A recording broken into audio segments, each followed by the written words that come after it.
I know you've been waiting all week for that Top 5 Friday video, so why not? I made another one.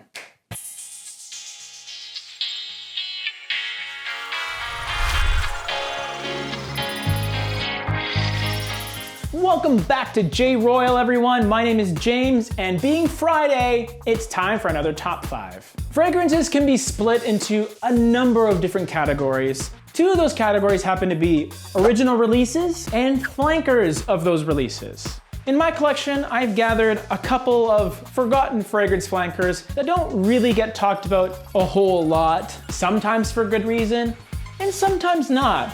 I haven't done an honorable mention in a while, and I think this list deserves one. 1 Million Cologne is my honorable mention. And the reasoning is, I do talk about this a lot, even though there are many reviews on it online. Like you'd expect, it's an excellent, fresh take on 1 Million. The annoying stuff from the original, it's still there, but you have more citrus, it's more appropriate for warm weather. Thankfully, it isn't as forgotten, and I hope it's because of the amount that I babble over it. My number 5 forgotten fragrance flanker, Armani Code Ice. For a lot of you, this may not be forgotten. It is a relatively new release from the really popular Armani Code line, but when it was released, it got so much bad press, mainly because people thought it was uninspired. With the previous release of Armani Code Sport, people thought, what's the point of this? And the reviews were terrible. I personally love this fragrance. I also love ice flankers. The cool thing about ice flankers is that they're not just fresh alternatives. They're fresh alternatives with some cooling qualities, which in my opinion makes them even more versatile than a fresh or an aqua. I can wear this fragrance in the summer. I can also wear this fragrance when it's cool outside because it has that gingery, minty quality that really can pierce the cold quite well. And man, if you like the Armani Code DNA, it's represented really nicely in this one. Give it a bash, will ya? At number 5, Armani Code Ice. My number 4 forgotten flanker, Dunhill Icon Absolute. Yet another relatively new release. Dunhill Icon and its 2 flankers, they're pretty cool. But according to Fragcom, this is the least cool and therefore least talked about of the bunch. The one glaring criticism that people seem to have on this fragrance is its performance, which I personally don't understand.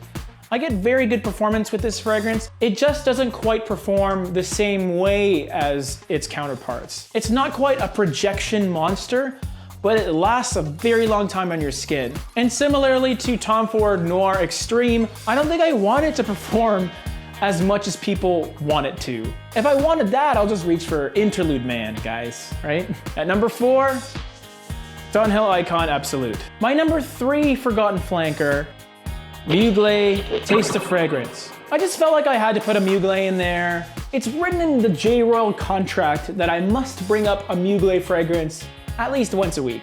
Taste of Fragrance has a weird name, which is why the fragrance community has adopted the nickname Pure Chili. The note that's showcased in this is chili. But don't think that this smells like Tabasco sauce, like I kind of did before I tried it. The type of chili in this is more equatable to a spice cake of sorts, or perhaps Mexican spicy chocolate. Kind of. Patchouli is prevalent as well, being a Mugler. It's not necessarily something that I would reach for on a regular basis. I couldn't really call it a signature scent, other than the fact that you'd be very unique, but it's nice. And especially for people that appreciate the DNA of Amen, you gotta check it out. At number 3, Taste of Fragrance. My number 2 forgotten flanker, L'Homme Cologne Gingembre by Yves Saint Laurent. I laugh because I know why it was forgotten. It's because it doesn't last. It really doesn't. But I still really like it. And I like it for a very specific reason. It smells very fresh. Essentially what you get with this fragrance is a more intensified, ginger-rich L'Homme, and it blasts out with this amazing aura. That being said, it's gone after about 2 hours. I love using this fragrance at the gym, where I'm only working out for 2 hours. I also love to wear this as a top coat on Lum, because while Lum lingers on for a couple more hours, I can revisit its amazing opening every time I put this on. It's actually quite handy. And again, for the people that don't want nuclear projection, for the people that like wearing multiple fragrances throughout the day without having to shower, this is it, man. It's a good one. At number 2, L'Homme Cologne de Jambe. The number 1 forgotten flanker in my collection, the One Gentleman. And it's because of the presentation alone. Ignoring the fact that this bottle is stunning, the fragrance is pretty darn good too. What's nice about this fragrance is it's quite a deviation from the original, and the name itself really exemplifies what you get with this. It's an excellent fragrance for a gentleman, for a more mature person who carries himself with grace. Every day, man say squatted it up. It also has some similarities to 24 Go Dark, which has some similarities to Lidge, more so specifically the limited summer edition of Lidge, which is a thing.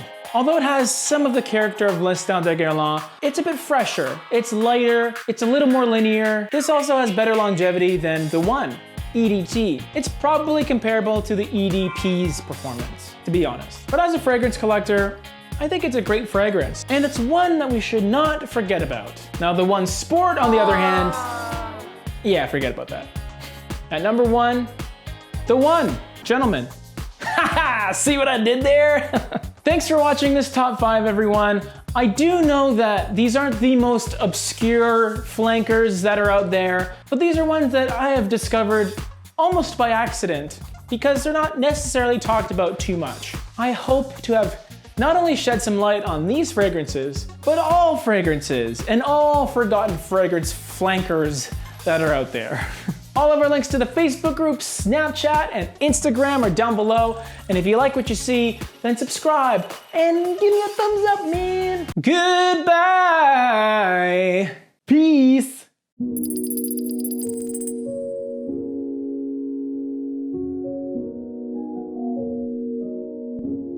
Squatted it up. Squatted it